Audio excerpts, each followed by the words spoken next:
तो ओम नमः शिवाय, श्री शिवाय नमस्तुभ्यं, जय श्री महाकाल। जी हाँ भक्तों, क्या आपके भी घर में कोई ऐसा व्यक्ति है जो बहुत ज्यादा नशा करता है?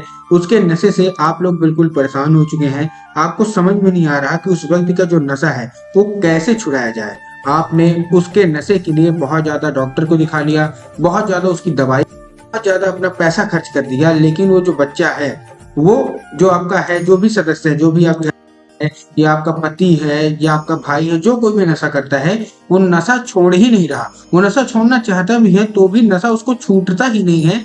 बहुत ज्यादा आपने प्रयास कर लिया, उसके नशे के कारण आपके घर में बहुत ज्यादा लड़ाई झगड़ा होता है, बहुत ज्यादा मारपीट होती है और बहुत ज्यादा एक तरह से कला का माहौल बन चुका है। तो ऐसे में कौन सा उपाय करें ताकि आपके घर का जो कोई भी व्यक्ति है, उसका जो नशा है वो हमेशा हमेशा के लिए समाप्त हो जाए? आज के इस वीडियो के माध्यम से हम आपको बताने वाले हैं क्या करना है, कैसे करना है, पूरा आपको समझाऊंगा, अच्छे से बताऊंगा। तो ध्यान से उपाय सुनिएगा, अच्छे से करिएगा।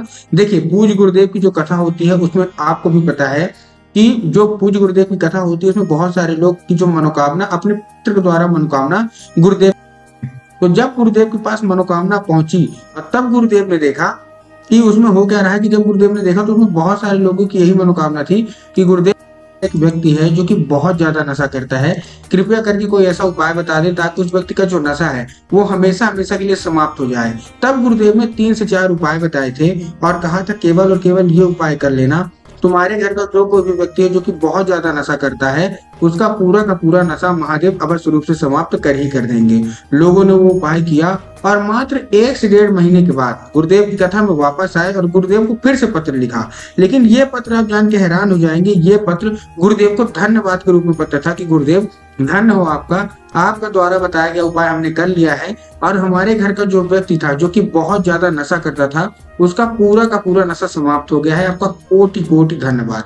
तो अगर आपको भी जानना है, जो लोग भी मेरी आवाज सुन रहे हैं, मेरा उपाय सुन रहे हैं, कि आखिर ऐसा कौन सा उपाय है जिसको करने मात्र से लोगों का जो नशा है वो समाप्त हो जाता है, तो चलिए चलते हम सीधे उपाय की ओर। लेकिन उससे पहले चैनल पे अगर पहली बार आए हैं और आवाज मेरी पहली बार सुन रहे हैं तो वीडियो को करते हैं लाइक और चैनल को कर लें सब्सक्राइब, ताकि पूजनीय पंडित प्रदीप जी मिश्रा के रोज नए नए उपाय जो कि मैं उनकी कथा से सुनता हूँ, श्रवण करता हूँ, सबसे पहले मैं आपको प्राप्त करा सकी।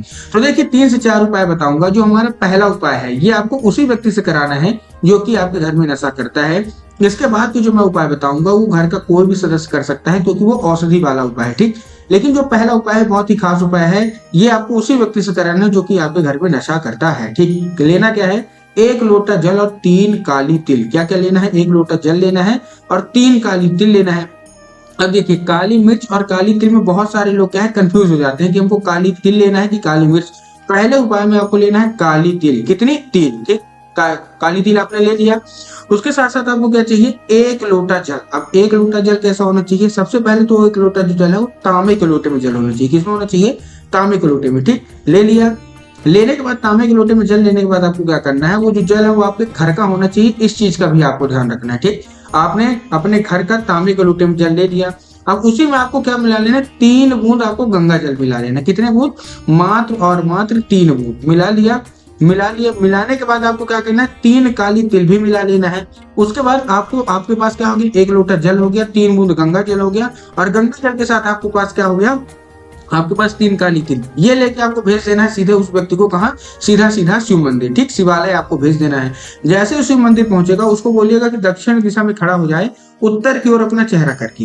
देखिए, बहुत सारे लोग दक्षिण और उत्तर में कंफ्यूज हो जाते हैं। कुछ लोग को तो पता चल जाता है कि दक्षिण और उत्तर क्या होता है, लेकिन बहुत सारे लोग कंफ्यूज हो जाते हैं कि दक्षिण कौन सा है, उत्तर कौन सा है, हमको रियल में खड़े कहाँ होना है। तब गुरुदेव ने बताया कि आप जिस भी शिव मंदिर जा रहे हैं उस शिव मंदिर का जिधर साइड जलाधारी होगा, तो आपको अपना चेहरा उधर साइड करके खड़े हो जाना है, ठीक।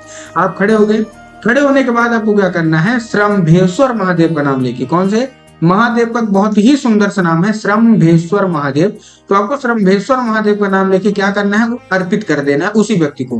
पूज्य गुरुदेव कहते हैं कि अगर वो व्यक्ति और कोई सा भी उपाय नहीं करता, केवल और केवल श्रम्भेश्वर महादेव का ये उपाय लगातार 1 से 1.5 महीने कर लेता है और अपनी मनोकामना मांगता है, तो उसका सारा का सारा नशा महादेव अवश्य रूप से समाप्त कर ही कर देते हैं, ठीक। ये था हमारा कौन सा, ये था हमारा पहला उपाय।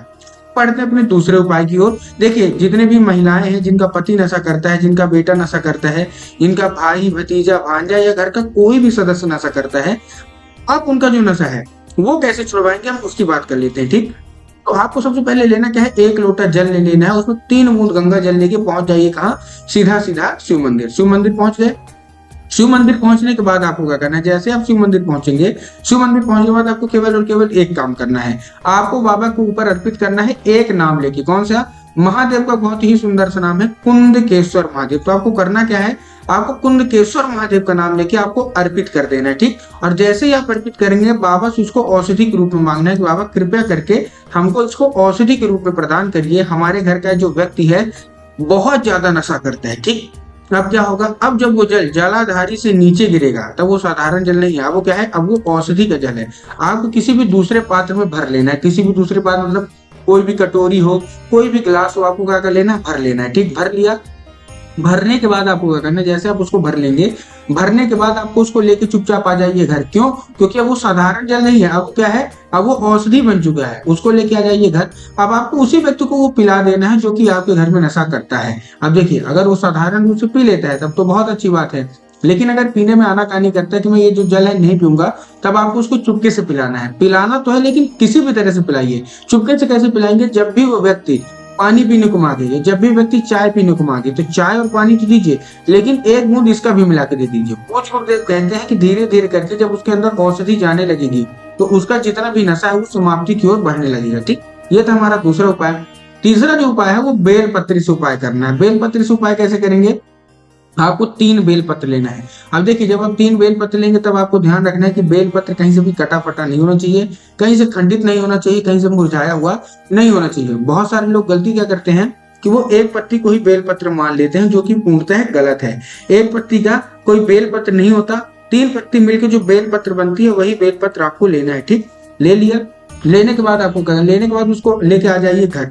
घर आ गए, घर आने के बाद आपको क्या करना है, जैसे आप उसको लेके घर आ जाएंगे, उसी व्यक्ति को आपको क्या करना है, खिलाना है। पहले आपको शिव मंदिर जाना है, वो बेल पत्र लेके आपको पहले शिव मंदिर जाना है। 3 कहीं से कटा फटा नहीं होना चाहिए, इस चीज का ध्यान रखना है। बाबा भोलेनाथ को अर्पित करना है और औषधि के रूप में मांगना है। जब आप औषधि के रूप में मांगेंगे तो बाबा से उसको मांग लेना है कि बाबा हमारे घर का ये जो व्यक्ति है नशा करता है। 5 मिनट तक आप खड़े रहिए, वो जो बेल पत्र है उसको उठा के ले आइए और आपको उसी व्यक्ति को खिला देना है। अब वो साधारण रूप से अगर बेल पत्र खाता है कि ठीक है ये औषधि मैं खा लूंगा तो अच्छी बात है, लेकिन अगर खाने से मना करता है कि मैं नहीं खाऊंगा, तब आपको उसको भी चुपके से खिलाना है। सबसे पहले क्या करेंगे, आप उसको धूप में सुखवा लीजिए बेलपत्र को। सुखवाने के बाद उसको पीस लीजिए। पीसने के बाद वो क्या बन जाएगा, वो पाउडर बन जाएगा, ठीक। उसको किसी भी डिब्बे में आप भर के रख लीजिए।